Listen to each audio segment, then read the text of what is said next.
Beauté na biso balandi ya émission face à la caméra eza moko ya bino maman sa mère autrement dit H3 cosmétique to yeli biso lisusu likolo ya sika.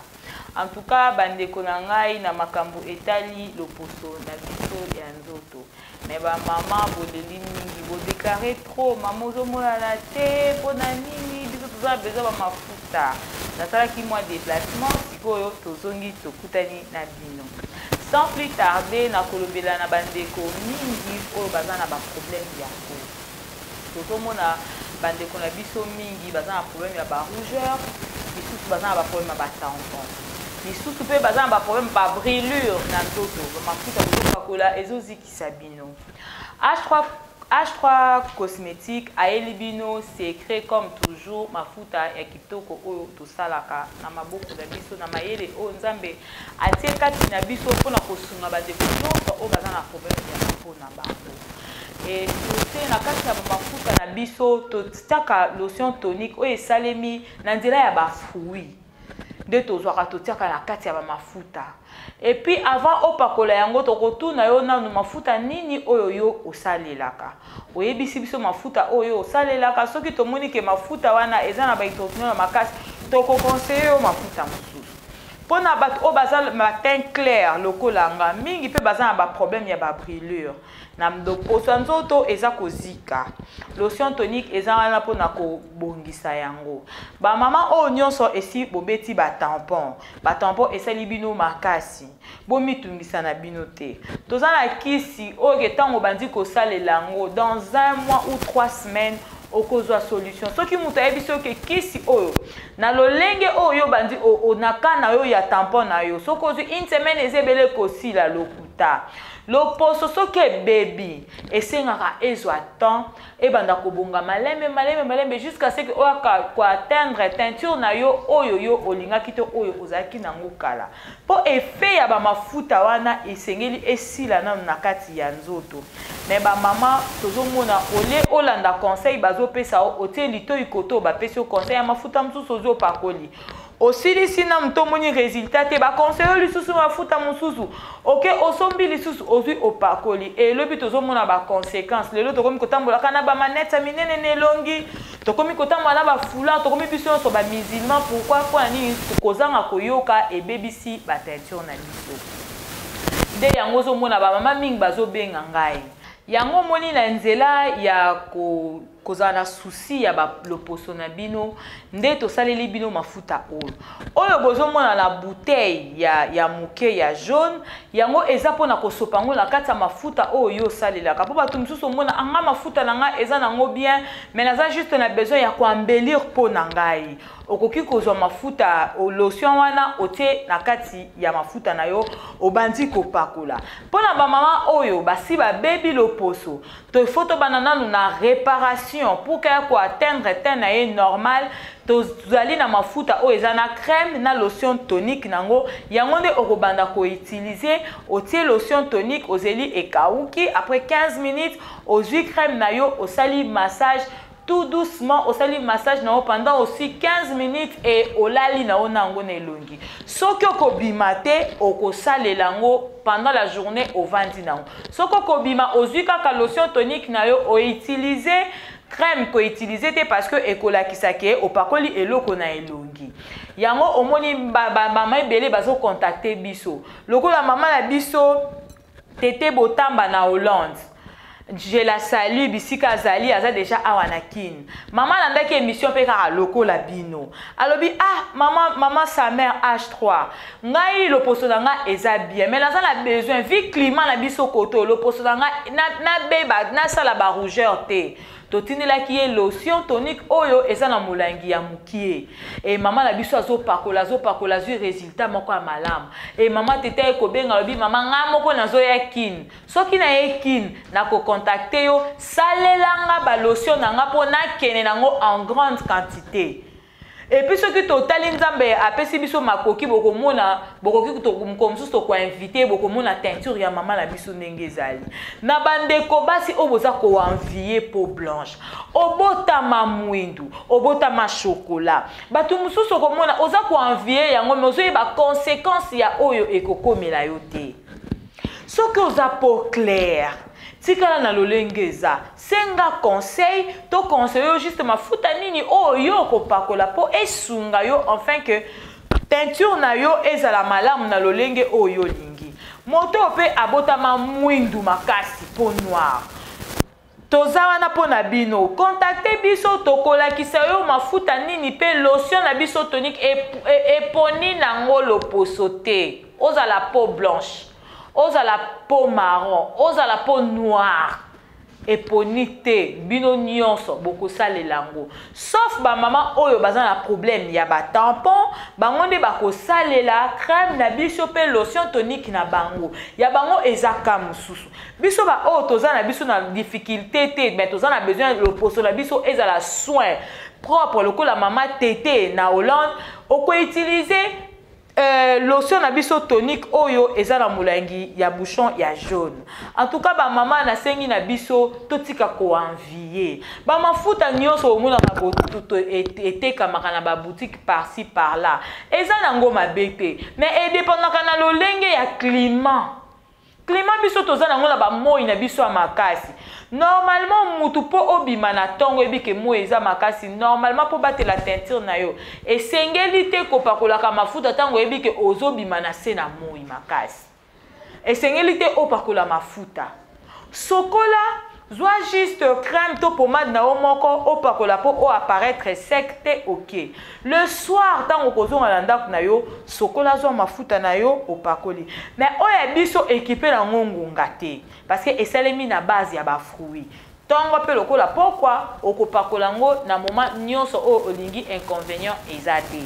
Merci beaucoup papa na biso PDG Mfumu Tsaku na Londres message na yo ekomelaki biso papa lobi mama azali na ye loposo ya kobeba te maza na besoin po na ye ebonga ezala toujours kitoko po ayoki ba témoignage ebele mama tete ayebisi ye bato ebele bapesi ye sango e papa kozala na komitungisa mate mama tete tanga azoya azozonga ayebisi biso akoleka Londres kolina yo tokosala ekokomela yo mama akopakola ngo ekosala ye kitoko mingi okozala desite. Et merci mingi na la grande dame Odiangoi maman la biso na Paris en tout cas merci pour na ba félicitations na yo ekomi toyambi yango apenza na motema mobimba toyebi ete oza cliente moko fidèle o utilisaka ba mafuta na biso et merci pour na ba message na yo ekomelaki biso kolina o pe tokosala tokotinda yango ekokomela yo en bonne et due forme. Après. Continuez conseil. Ah, pour continuer ce conseil, monsieur a une minute, habilité. Écoutez. Na yango nazoyebisa bandeko na biso ba oyo nyonso bo utilisaka ba mafuta hydroquinone esengeli kotika.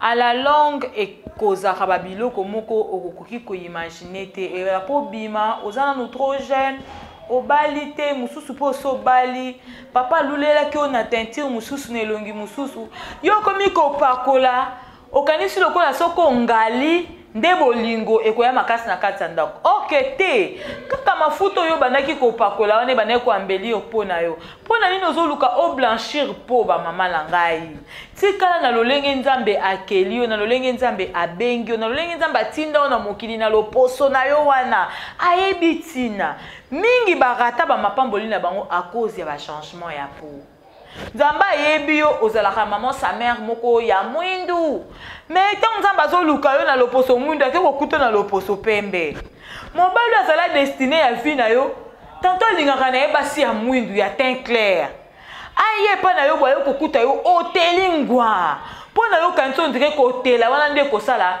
esengo na motema mobali oyo akolula yo na mibali na biso ya lelo lolenge ba papa na biso Mfumu Tsaku ba se respectaka lolenga vanda na mama na ye na loposo akutana na mama akoenvie mwasi loposo ya kongala makasi te akoenvie mwasi ya mwindu te parce que akutana na mwasi na lo couleur oyo ya alingi na te marron avec nga mwasi na nga lingi azaka kaboy et puis couple na bango evanda kimia ale yo lobi te nga lokwa na moni baninga bazotela mikolo mibali balingi kaka basi ya pembe pona bino bandeko no mobali te oke kongalisa te loposo ngba.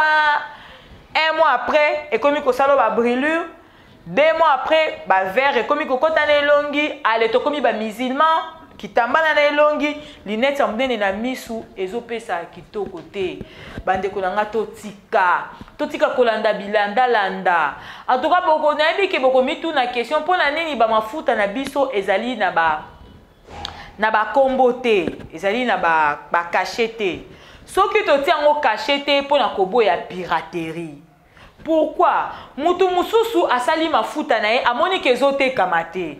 Asali ba lotion na ye amoni zote kamata lobite nga fona beta kaka cachet ya H3 cosmétique pona lokwa ya ye zote kama ba okanisa pe kaka eza ya maison na ye ezokene. Or que ngai yanga eza nango na cachete. Soko moni mutu akomi na mafuta H3 cosmétique eza ya biso te.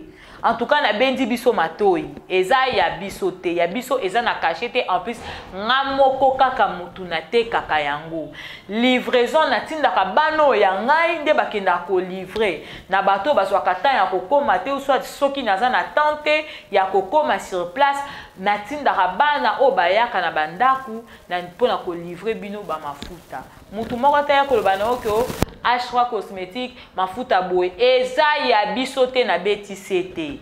Po lobi tango kopakola omoni eloko ya mabe ekomeli na loposo ale okomi o te mama wana asalaki boye pona kolia biso mbongo te totambola na kobanga nzambe koluka kosala mbongo likolo ya mutu ya muninga te na bandeko nyonso bozosala biloko wana botika mutu aza na souci ya korepare bomo ya mutu akoluka te ke atie eloko ya mabe po aluka konuire sala oyo yo na lolenge nzambe apeseli yo mayele tika pe baninga basala na lolenge na bango totikaka kozwaka bakombo ya bamafuta baninga to bambaka na bamafuta na biso po toluka etekama mutu na mutu azana etinda mina ye lolenge nzambe atinda ye na misala na ye na pesi mbote mingi na baye nyonso oyo bosili na kolanda biso na nzela ya émission na biso face à la caméra mbote na papa na biso ingénieur Arnold autrement dit papa mapasa ndenge tomesana kobenga ye na pesi mbote na bana na nga nyonso ya ba femme battante na pesi mbote na maman na nga Virginie na pesi mbote na papa Jacques Ngolu Jacques Chirac bonjour à toi bambote belé yepe a utilisera mingi mafuta na biso mais malgré ça mobali yepe a utilisera ngo pour que tanae ezala parce que équipé te moi si okola mobali okoki kosalela yango juste pour embellir moi si pe mobali okoki kosalela yango juste pour embellir ta peau mbote mingi na maman la biso colonel maman Mutuba Jeannette ye pas en raté tant on se kosenga ba commande na ye pona ba mafuta na ye na pesi mbote na belle sœur na nga maman Béatrice bisiko zali de gros bisous je t'aime beaucoup ya yope tozo sala déjà toza ko emballer ezokoma nazaki message na audio na yo papa lobi komi tungisa te ye moko azotinda nga kaka nazo livrer ye akokomisa ngo kuna na kisangani bisika ozali. Merci beaucoup na baye nyonso bolanda ki biso tika ete tomonani na prochain numéro ya émission na biso nzambe na nga apambola bino. Merci.